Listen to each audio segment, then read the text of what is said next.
Hello again, folks. KR King here, helping you homebrew your own D&D campaign. And today I'm going to be talking about running the NPCs on level 4 of the Dungeon of the Mad Mage, continuing my series on that level, but also with the goal of, thinking about how you're running NPCs in general, sentient creatures that are inhabiting some mega dungeon that you create. Because this will really enhance the verisimilitude and the gaming fun of your campaign if the actions, desires and motivations of your NPCs make sense. Now, this obviously occurs on all 3 levels of the Dungeon of the Mad Mage that I've covered, but it especially occurs on this level for 2 reasons. One is, as I mentioned 2 videos ago when I went over gates, in terms of going up and down multiple levels in a mega dungeon, this is the first level in which the players who are supposed to be 8th level can use a gate on the 2nd level to go directly to the 4th level. But by doing this, they appear in a situation where they're instantly going to be role-playing their way through an encounter.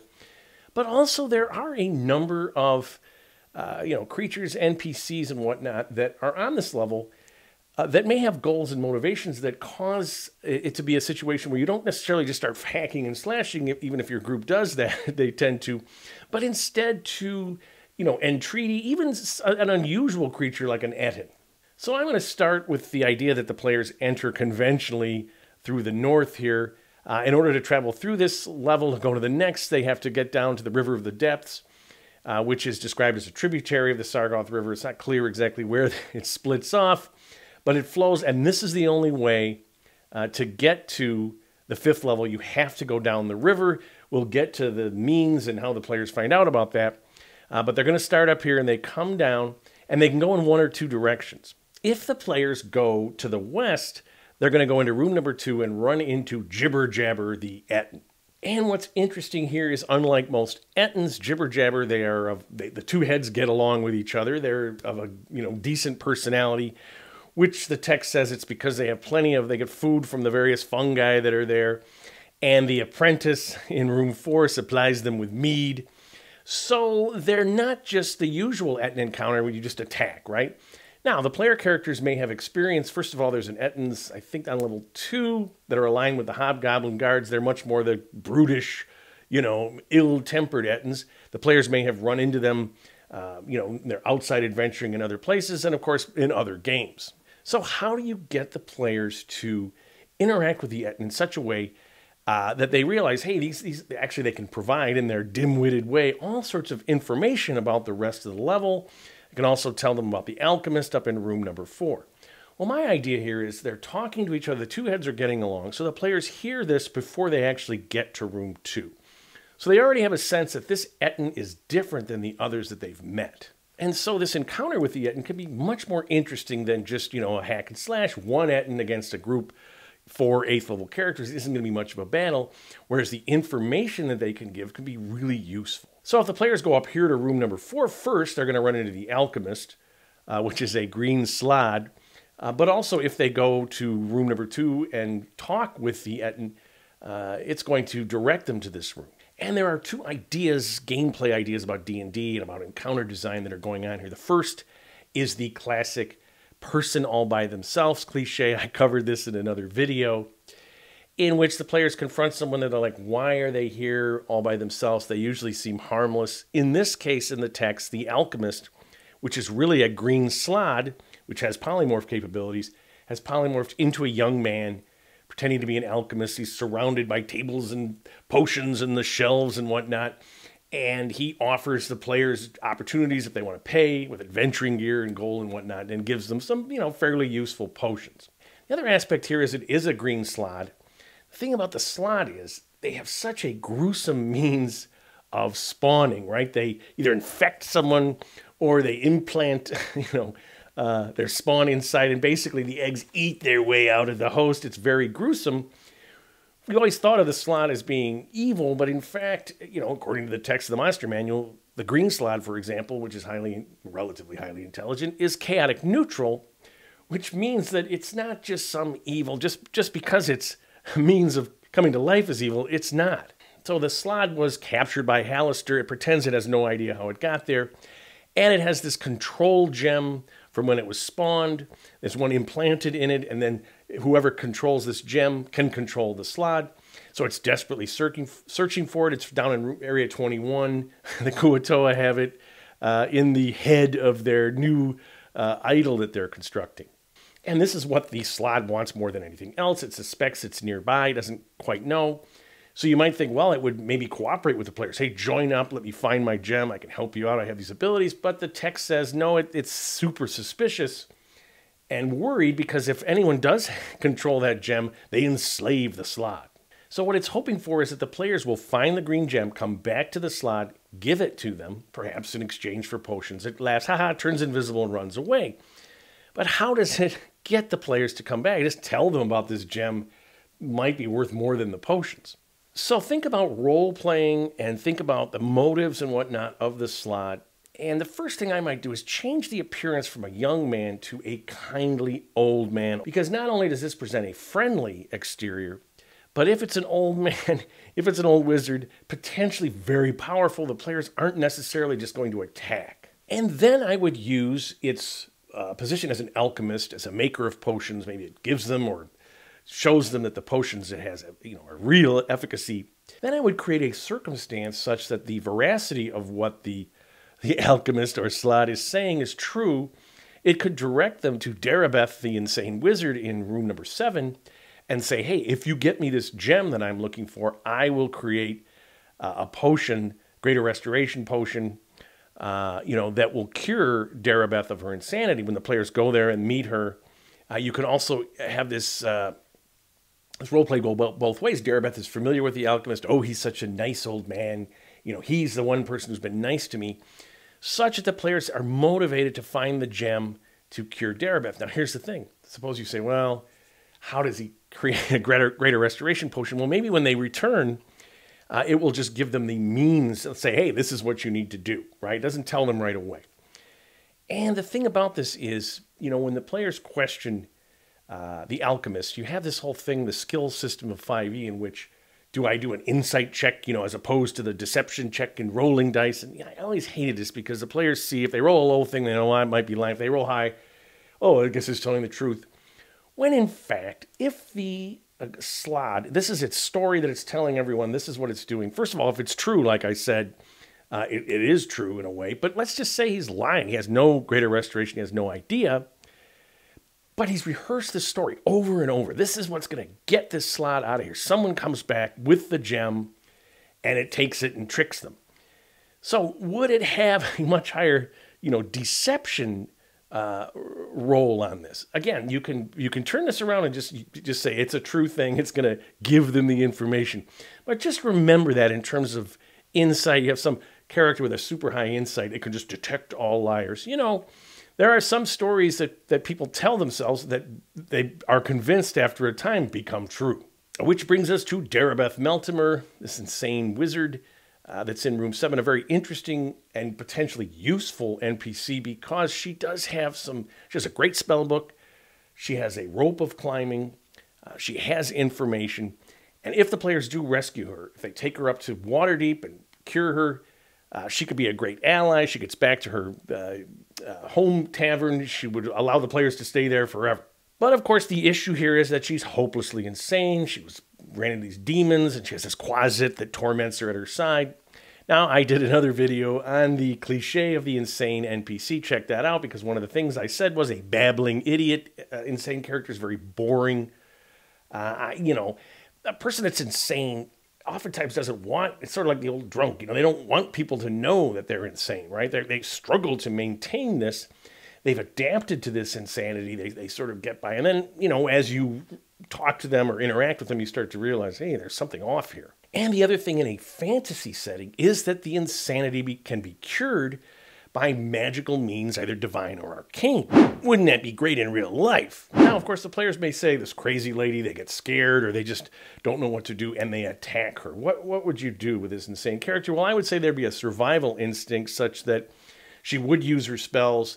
She's got greater invisibility. She's got Misty Step. And I might throw the old Cone of Cold in there just for what's what. Why? Well, 1, it's a game in terms of her insanity. But 2, you're attacking a defenseless old lady that's got mental problems? Really? But of course, if we assume the players just see Derabeth and they're like, oh, she's crazy, maybe they escort her up to Waterdeep and try to get her cured with a greater restoration. Highly, they're here to explore the dungeon. But there again, if you play the alchemist saying to them, whether before or after, because if they meet Derabeth first, you might say, oh, you must go see my friend the alchemist, because he's hatched this plot as this is a way to get this gem. Now the players are motivated to try to cure her. And once they do this, the spellbook verse is really useful. All right, next on our list of NPCs in terms of role-playing and thinking about them differently is the Drow. They are, to me, the major power center on this level, partly because of the connections they have to the different levels. And if the players enter the dungeon through the conventional entrance, they probably will work their way around and find themselves either in Area 11 or Area 12, unless they decide when they come down to the river, let's just wade through the river, which I'm not so sure players just do that until they have to. But the players may also use the gate on level 2. This is the first gate they can use. They will appear in room 11C. And this is a very interesting device. First of all, you have the Elder Runes. This is the first time the players have encountered the Boon or Bane. You look those up. There are some that affect, 24 hours of bad or good. This may, determine whether the players continue to use these gates. But more importantly for this discussion, they are literally just put right in the center of the Drow outpost. Now, these Drow are tough. There's quite a few of them. You got a Drow High Priestess, a Drow Mage, a bunch of elite warriors, and they can call on these Quaggoths. I talked before on level 3 that if the players just want to fight the Drow, it's a tough, potentially deadly battle. Same here. You got players that are now 8th level. But the point is that the Drow are motivated to negotiate with the players. Because the thing about this mechanic of the gate is that they're controlling it, they're controlling access. Everyone who comes through has to meet with the Drow. Now, maybe if they're clearly weak, they would just kill them, except they have this level requirement, right? And the Drow are out to control this level, to control the entire Undermountain. They have people way down at the 10th level, people up or higher. This is their goal. So what the text suggests is that the Drow priestess, Melith, will tell the players, hey, you could kill the Aboleth, you could kill the Kuo-Toa. She also tells them that you have to take the river. It's the only exit out of this level. There is a gate up high in Area 10, but it's limited to 9th level characters. They can't use it yet. But they can also use this gate to get back up to level 2. So you better be friendly with the Drow or wipe them out, otherwise they won't let you back through. So there is a tremendous incentive for the Drows to negotiate and for the players to, accept this negotiation and go either, they'll tell them where the Aboleths and the Kuatoa are to potentially fight them.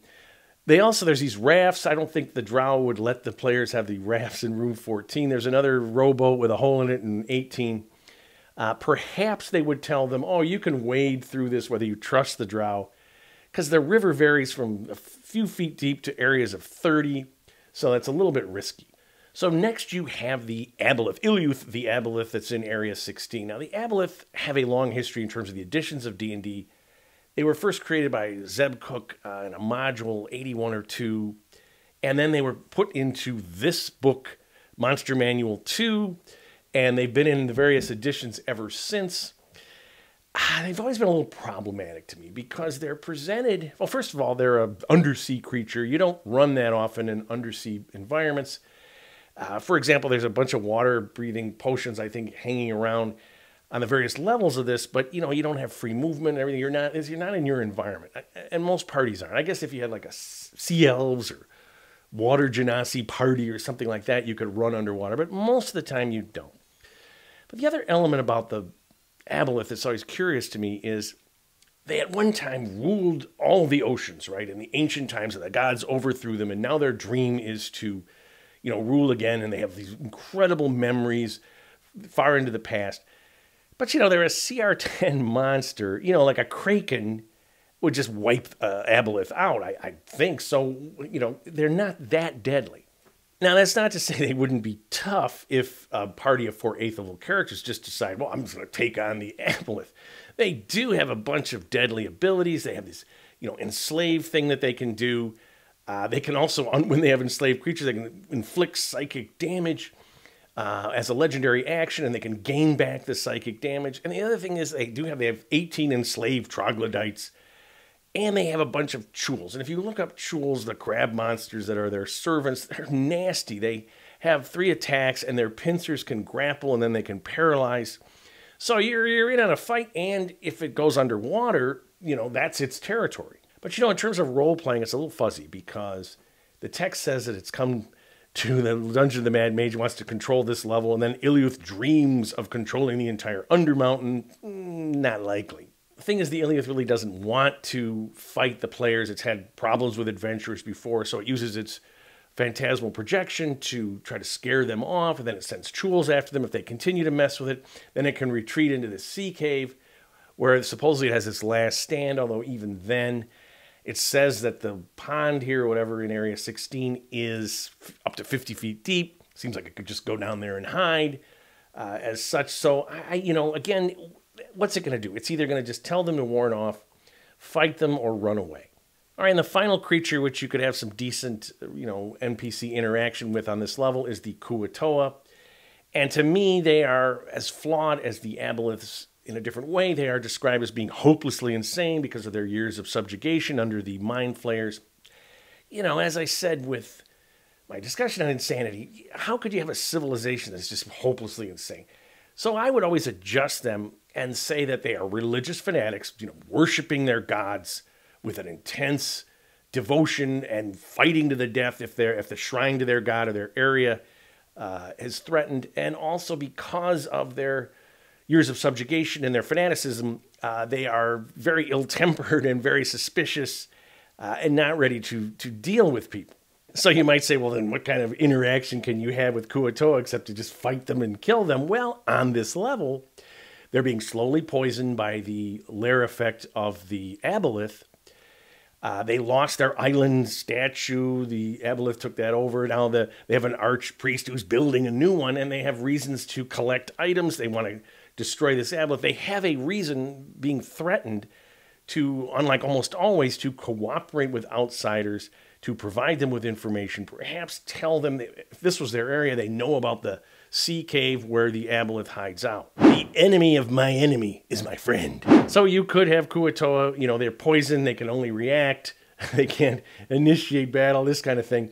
If the players decide not to just slaughter them, depends on your group, they can get information that might enable them with the water-breathing stuff or whatever. If they really want to take on the Aboleth in its lair, they can find out that it's there. All right, so there you have a video on ideas about running the NPCs, doing some role-playing, something different than just battles on level 4 of the Mad Mage. I'm going to have one more video where I talk about my classic GM secrets, where I go over some criteria that you have in building a mega dungeon. But until then, if you like my channel, please subscribe. I'm always looking for more. Leave some comments. Most importantly, my friends, keep playing D&D and tell somebody else about it.